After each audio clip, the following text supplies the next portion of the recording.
Okay. Ting 13th map. So, na-label na siya. I-delete ko na lang.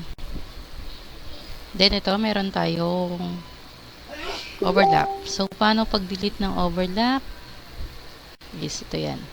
Dito sa comment files, itong may tag, TAG, double-click. Select natin yung road overlap, then click yung X. Ganun lang pag-delete ng ating overlap. So, capture muna natin ang ating water, ha? Then, I use G. Remember, kapag nature ang ating i-capture, always tayong gumamit ng G. Kasi, like nature, diba? Wala namang right angle dyan. Walang right angle na puno. Ay, diba? Mali tayo na napindot. Daldal kasi. Char. Charot.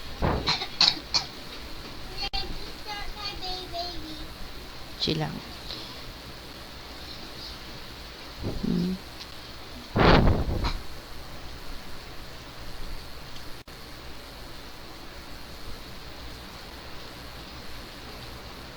Then, shift ako ng E.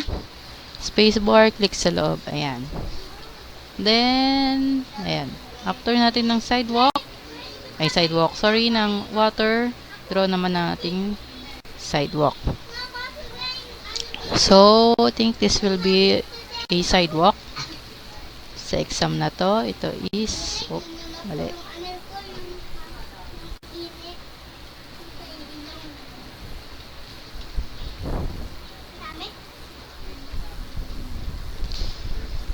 Ulo ko masakit.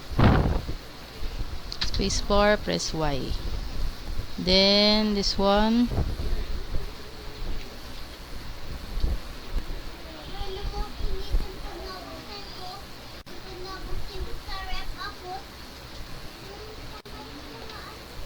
G. Press Y. Then, this one also.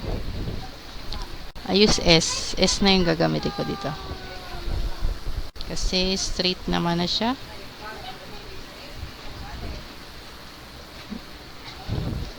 Spacebar. Ayan.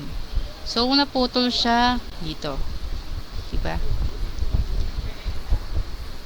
Kasi meron na siyang label. So, need lang natin siyang i-cut. Corners to corners. Magkabilaan. Cut. Then, kunin natin yung label sa loob. Select yung label, Control V.